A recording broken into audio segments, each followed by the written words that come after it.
నమస్తే అన్న, అందరికీ నమస్కారం. ప్రస్తుతం మనం చూసుకుంటే కువైట్ మరియు అలాగే గల్ఫ్ దేశాల నుంచి ఇండియాకు డబ్బు పంపించవచ్చా అని చెప్పేసి చాలామంది అయితే అడుగుతూ ఉన్నారన్నమాట. ఈ నేపథ్యంలో ఇరాన్ పైన అమెరికా మరియు ఇజ్రాయిల్ మధ్య కొనసాగుతూ ఉన్న యుద్ధం 4వ వారంలోకి ప్రవేశించినప్పటికీ ప్రపంచ ఆర్థిక వ్యవస్థ, స్టాక్ మరియు ఆర్థిక మార్కెట్ల పైన దాని ప్రతికూల ప్రభావం ఉన్నప్పటికీ స్థానిక మనీ ఎక్స్చేంజ్ మార్కెట్లు ఏవైతే ఉన్నాయో సవాళ్ళను ఎదుర్కోవడంలో నిలకడగా ఉన్నాయని చెప్పేసి ప్రస్తుత యుద్ధం డబ్బు బదిలీ లావాదేవీలను ప్రభావితం చేయలేదని, తాము ఎలాంటి జాప్యాలను ఎదుర్కోలేదని చెప్పేసి మనీ ఎక్స్చేంజ్ కంపెనీలు ప్రకటించాయి. 2025లో కువైట్ సెంట్రల్ బ్యాంకు తీసుకున్న అనేక చర్యలు ఎక్స్చేంజ్ బ్రోకర్ల నుంచి మారక ద్రవ్య మార్కెట్ను ప్రక్షాళన చేశాయని చెప్పి వారు తెలిపారు.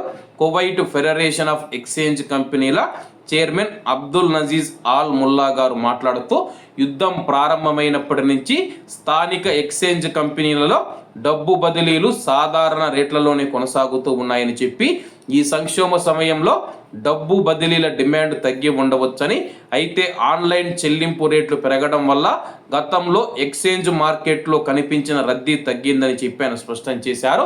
ప్రస్తుతం చాలామంది ఆన్లైన్ ద్వారా ఇండియాకు డబ్బు పంపిస్తూ ఉన్నారు కాబట్టి అలాగే మా మనీ ఎక్స్చేంజ్ కంపెనీలకు వచ్చే వారి సంఖ్య ప్రస్తుతం తగ్గిందని చెప్పేసి, లైసెన్స్ పొందిన ఎక్స్చేంజ్ కంపెనీల ద్వారా మాత్రమే డబ్బు పంపించాలని చెప్పేసి ప్రస్తుతం కువైట్ మరియు గల్ఫ్ దేశాల నుంచి డబ్బు ఇండియాకు పంపించేందుకు ఎటువంటి ఇబ్బందులు లేవు. దినార్ రేటు కూడా మనం చూసుకుంటే కానీ 304 రూపాయలు అయితే దాటిందన్నట్లయితే మార్కెట్ నిపుణులు అయితే తెలుపుతూ ఉన్నారు. మరి మీరు డబ్బు పంపించి ఉంటే దినార్ రేటు ఎంత ఉందో కామెంట్ రూపంలో తెలియజేయండి. చాలా మంది అడుగుతూ ఉన్న ప్రశ్నకు సమాధానం దొరికిందని నేనైతే అనుకుంటూ ఉన్నాను. కువైట్ నుంచి అలాగే గల్ఫ్ దేశాల నుంచి ఇండియాకు ఎటువంటి ఇబ్బంది లేకుండా డబ్బు పంపించుకోవచ్చు. కాబట్టి అందరూ బాగుండాలి, అందులో మనం ఉండాలి. అందరికీ నమస్తే అన్న, జై హింద్.